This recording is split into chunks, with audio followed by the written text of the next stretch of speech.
You are born on May 29th, 1917. The house is large and bright, located in a quiet neighborhood in Brookline, Massachusetts. Your mother holds you for the first time, while your father stands nearby, already thinking about the future. Your name is John Fitzgerald Kennedy, but everyone will soon call you Jack. You are the second son in a family that will eventually have 9 children. Your father, Joseph P. Kennedy Sr., is ambitious, extremely ambitious. He believes the Kennedy family is destined for greatness. From the time you are a child, he tells you and your brothers one thing over and over: winning matters. Your mother, Rose Kennedy, is calm, disciplined, and deeply religious. She keeps strict schedules for everything: meals, study time, prayer, even playtime. Your childhood home is loud, competitive, and full of energy. Your older brother Joe is strong, confident, and athletic. He is the one your father believes will someday become president. You admire him. You also want to prove yourself. But there is one problem. You are constantly sick. When other children are playing outside, you are often in bed with fevers, stomach pain, and infections. Doctors come and go. Sometimes they whisper in the hallway outside your room. More than once your parents fear you might not survive childhood. But you do. And something interesting happens because of those long days spent in bed. You start reading. A lot. History, politics, war stories. You become fascinated with how decisions made by leaders can change the course of the world. As a teenager, you attend private schools. You are not the best student. Teachers often say you are intelligent but distracted. You enjoy joking with friends and occasionally breaking rules.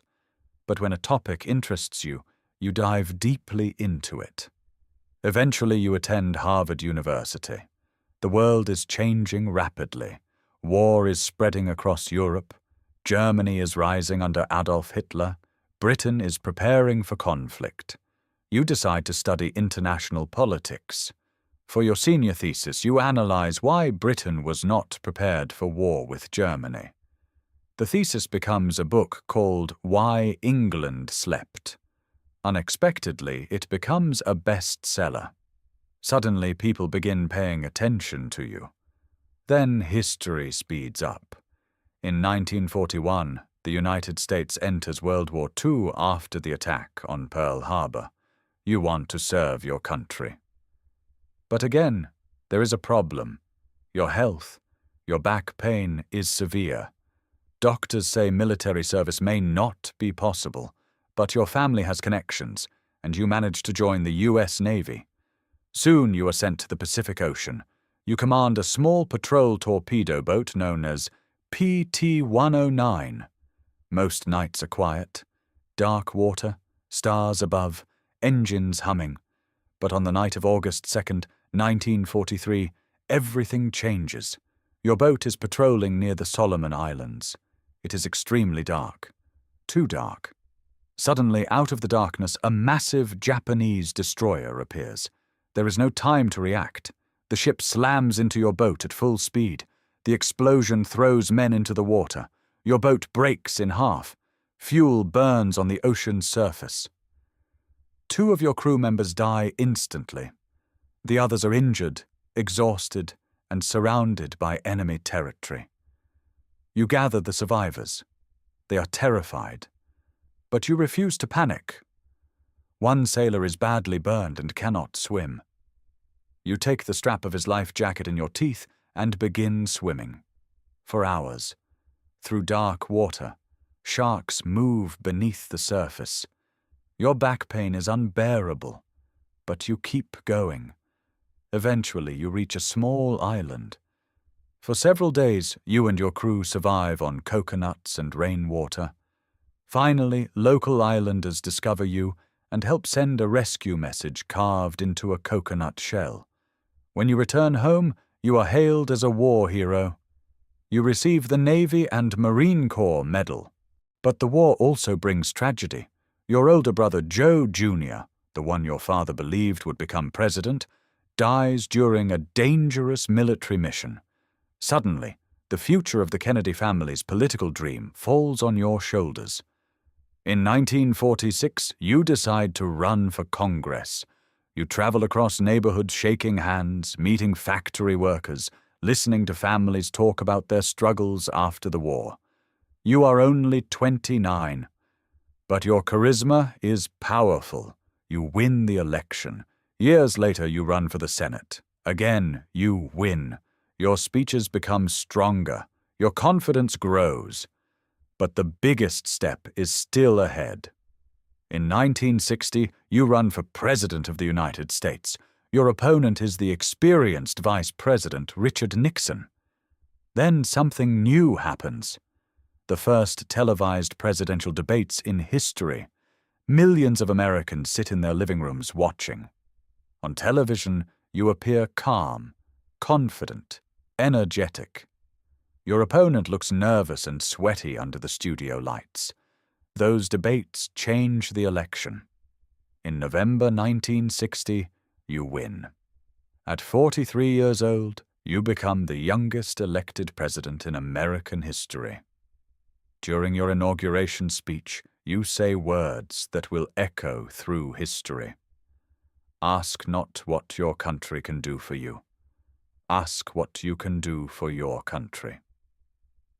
Your presidency begins during the dangerous years of the Cold War. The United States and the Soviet Union are locked in a global rivalry. In 1962, American spy planes discover Soviet nuclear missiles in Cuba, only 90 miles from Florida. The world holds its breath during the Cuban Missile Crisis. For 13 days, nuclear war feels possible.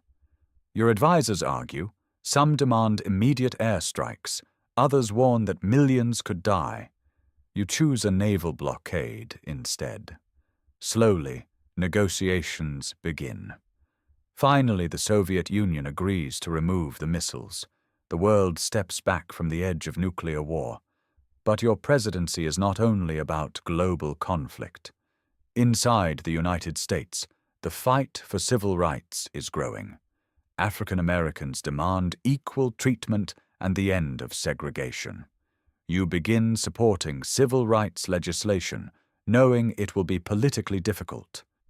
Then, in November 1963, you travel to Texas. It seems like a normal political visit. Crowds gather. People cheer as your car moves through the streets of Dallas. Then suddenly, gunshots. Panic spreads through the crowd. Your car speeds toward the hospital. Doctors try everything they can, but the injuries are too severe. At 1 p.m., the announcement is made.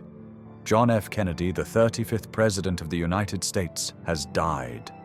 You are 46 years old. The world is stunned. Millions watch your funeral on television. Leaders from around the globe attend. Your presidency was short, but the impact of your leadership, your words, and your vision continues to influence generations.